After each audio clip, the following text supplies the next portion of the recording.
What is going on there, YouTube, and welcome back to another comic book video. This is the channel where we sit down and cover different comic book stories from Marvel, DC, and even IDW as well. This time we are going to cover another Superman book. It has been a while and I thought we would do the Camelot Fallen storyline. Now this has 2 volumes. So today we are going to cover the first one and next week we'll cover the second one. The first one is pretty good to me and it sets everything up for the second volume. We also get to see a bunch of new characters and also see the return of some old characters as well. And so if you like today's comic book video, please leave me a like down below and also subscribe to the channel for more content to come in the near future. But I do hope you enjoyed today's video. With this story right here, this picks up at the point where Superman has returned back to Metropolis. And there was a point where Clark Kent gave up his Superman life to just be a regular person for a short period of time. But we see him fighting against a villain named Neutron. And Neutron is an old villain of Superman whose powers are based around radiation. All you need to know is that Neutron is someone whose powers made him lose his physical form, and so now his body is trapped inside in a containment suit.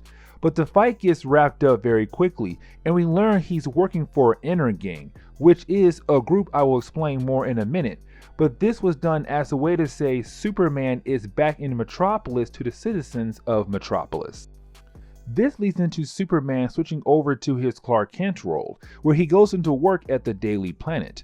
Of course he is late, but this section was used to bring in an old character back, but also introduce a new character as well from Clark's past. This brings back Lana Lang, his old high school sweetheart. And then we hear about Carolyn Llewellyn, another lady from Clark's life, but after high school. But these ladies are requesting Clark Kent to do a story over them. But since he was late to work here, Perry White tells him he has to do all the low-level assignments for the day to be able to get those 2 jobs. And so you have Clark Kent switch back over to being Superman to deal with all of his assignments. But while out there, Gang starts doing small attacks across the city. Gang is a group of people who have advanced weapons. Superman and Cat Grant were able to take them down and their leader, Bruno Mannheim. Also, they got their weapons from Darkseid in a way. But while Superman was not being Superman for that short period of time, Gang started to rebuild their organization in the city of Metropolis. And so Clark Kent's goal is to get rid of them once again. But he is still trying to do all of his assignments. He's having a hard time dealing with both problems placed in front of him. Now it does get to a point where Superman says he had enough of dealing with Gang, and so he goes to their base and runs into Bruno Mannheim, who was the leader of Gang. But people thought he died when Ubuntu collapsed on him, except here he is and he has been mutated into a huge giant. And so you have Superman begin to do battle with Bruno in the middle of the city, where Superman is trying to figure out how Bruno has been mutated. Is he working for Darkseid again? And Bruno says no, he's not working for Darkseid. But this fight ends with whoever Bruno is working for takes him away by teleporting him away. And so he is now gone and that is it. And to close on chapter 1, we actually pick up with Carolyn Llewellyn in Kazakhstan, where we see her working at some facility. Apparently, the reason why she asked Clark here is because to show him something, some kind of experiment. We then pick up with Arion in the year 1659, and he was this guy who was a king of Atlantis or protector of it, except at this point of time, he was not. But we see him waking up after having dreams that apparently Camelot has fallen, some big catalyst event that happens in the future. But what starts the event begins with Superman in the current time. And so his goal is now to look into the future to see how Superman is at fault for the event to come. We then pick up with Clark Kent as he is interviewing Lana Lang, Again, she was the woman Clark dated back in high school, and she also knows that Clark is Superman. One of the first few people to find out, actually. But something else to point out is that she married Petey, who was close friends to both of them. But they recently got divorced. Now, the reason why Clark is interviewing her is because she is now in charge of LexCorp, and the board tasked her to fix all of Lex Luthor's mistakes and bring the company back up. Also to rekindle a friendship with Clark Kent as well. Now remember, he had a second assignment, which was to interview Carolyn Llewellyn, and she was in Kazakhstan with some kind of experiment. And while the plane that was assigned to Clark gets closer to the actual facility, he hears Carolyn calling out for help because the experiment got loose. Of course, it is wrecking the facility she was working at. And so you have Clark leave the plane and change into his Superman outfit to figure out what is happening. Where he finds Carolyn, and of course she is injured, but you have Superman ask her what is going on here while he deals with saving other people who could be trapped in the collapsed building. Now while he does that, of course something hits him and sends him flying across the place. And so now he definitely wants to know what is going on over here. This is where we get the short story of the fact that years ago, when the Soviet Union was around, there was this secret facility, and of course the same one we are seeing Carolyn in right now, where she says the facility was left behind. But when the Kazakhstan found the place, they found this experiment inside and it was locked up, which then led into them calling Carolyn in to figure out what this being is. And they labeled it Subject 17, and now of course it is fighting Superman. Now we do jump back into the past, where we pick up with Arion and we see him watching the events play out. And this is where he realized that Camelot Fallen is based around Superman, but he also realized it is 400 years in the future around Superman's time. He finds out that he is dead by that point and he cannot believe it. And so he decides it's time for him to go to the future to save the world. This is where we finally learn when Clark met Carolyn. Back when he was traveling the world after finishing high school, he was on a dig site as a helping hand. And one moment she was about to be attacked by an ancient bug that was trapped in the ground, and Clark had to use his powers to save her life. And this is the moment that makes her wonder more about Clark, but her being on the dig site and finding that bug led her into her career. But getting back to Superman and Subject 17 and their fight, we get a couple pages where we see at first Subject 17 speaks its native alien tongue, but while it is fighting Superman, it starts to pick up how to speak Kazakhstan, and it makes Superman wonder what other kind of abilities this alien being has. Now, Carolyn just magically finds some more files that explain the origin of Subject 17. Honestly, the origin is just an alien couple spaceship crashed on Earth. The father was killed by being impaled by a metal pole, but the mother survived. She was pregnant and of course with Subject 17. She died while giving birth, but the Soviet Union scientists realized that Subject 17 was gaining powers and they were able to keep its powers locked away, which gave them the chance to test him in different ways. But of course, he was left behind and locked away until this moment right here. But getting back to Superman and Subject 17's fight, we see this fight actually get kind of wild here. But again, we are seeing Subject 17 begin the process of now speaking English as well, which makes Superman wonder how powerful this being is, because that is just one example of his psychic abilities. The other one is that it stops Superman in his place. Now, Superman is able to escape and continue to fight the Beast, except in the middle of the fight, we see Subject 17 get teleported away. And we then see Arion appear to tell Superman that he was the one who got rid of Subject 17, but also tells Superman that the end of the world is coming soon. That is when the story shifts over into the future, where we pick up with Lois Lane and Jimmy Olsen, and where we see Metropolis is destroyed.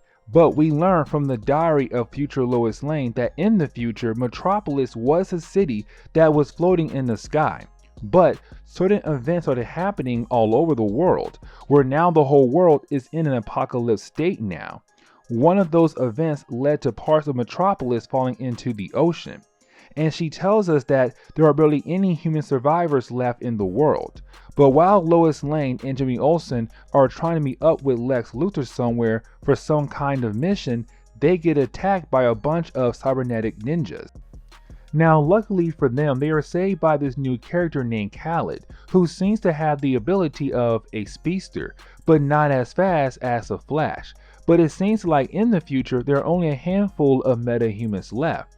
And so right now we watch Camelot fight until one of those ninjas was able to severely cut him on the back, which of course makes it hard for him to fight. Luckily for him, Lex Luthor and Parasite are here to help, and this is a sign that in the future something big must have happened, where Lex Luthor and Parasite are actually helping to protect Lois Lane and Jimmy Olsen. And this is to show something must have happened in the future where both sides of good and evil came together. We also learned that Parasite had absorbed so much of Superman's powers that part of his memories are now trapped inside Parasite's mind. And so he knows almost everything of Clark Kent's life. Matter of fact, he knows that Clark Kent loves Lois Lane. But getting back to the present day, we pick up with Clark Kent, Lois Lane, Perry White, and Jimmy Olsen, letting Arion show them this future, where everything is almost gone. And at first, no one believes him that this is the future of the DC world. But he tells them how with the heroes always trying to defeat evil, evil comes back stronger and stronger to the point where evil finally becomes strong enough to win finally over the heroes of Earth. The one person that led the world into the direction of pure destruction is a guy named Kyber, and this is his first time in DC Comics. But we learn this character runs an organization that sounds like a myth because no one really sees them. But he used his forces to do small tasks across the world to help his intentions on what he wants to do with the world. But his intentions led to a world that had a metahuman war, because he went around recruiting different powerful villains for each one to rule an area of the world. The heroes tried to fight back, but of course they failed. And when it got to a point that innocent people and heroes were dying by large numbers, that was when the heroes finally learned who was behind all of it. It was Kyber. And when it got to that point, it led to a battle between Superman and Kyber. And this is why Arion said that Superman is the main reason for the apocalypse state the world will be in the future. Because when Superman tried to fight against Kyber, well, Kyber was able to crack open the skin of Superman long enough for Kyber poison to get inside Superman's blood cells, which of course weakened him. And he then threw Superman into the core of the earth, which left everyone to presume that he died at that moment. Now, when he was thrown into the core, it led to the world to experience multiple natural disasters across the world, which of course killed most of humanity. After that, the metahuman world killed more of humanity. And this leads us into seeing what heroes are left. Wonder Woman, a new Green Lantern, and the Flash. Now the Flash is actually giving his Speed Force energy over to Camelot, which makes Camelot a speedster. Long story short, this is it for the superhero community. In the close on chapter 4 of this book, we see that Superman did not die after being poisoned and thrown into the core, that he survived after all those years being trapped in the core, and now he's planning to come back to life.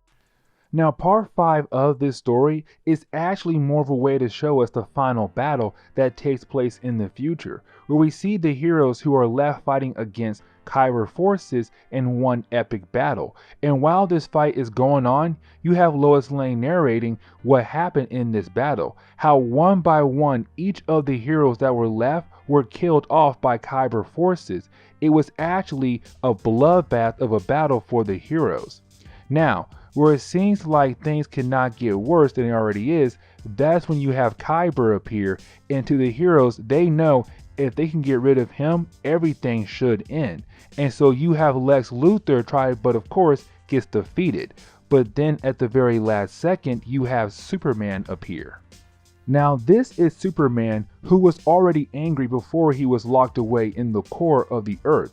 And so being trapped in the core of the earth and just hearing what is happening to the world around him just builds up his anger. And so when he finally broke out of the core, he is a person full of rage. And he is actually beating down on Kyber to a point where it seems like he is going to kill off Kyber right here and now. Except the problem is that Superman does not want to fall to Kyber level, and so he will not kill Kyber off, which then leads to a point where Kyber is able to kill off Superman. Now you would think this would mean that there is no way the world can be saved now with Superman dead, but that is when Camelot comes in and actually kills off Kyber from behind. And to the people who are left on the side of good, think this means everything should be good now. Except even with Kyber's death, the war continues on, with the metahumans who were working with Kyber begin to fight over territory, and it led to more deaths across the world.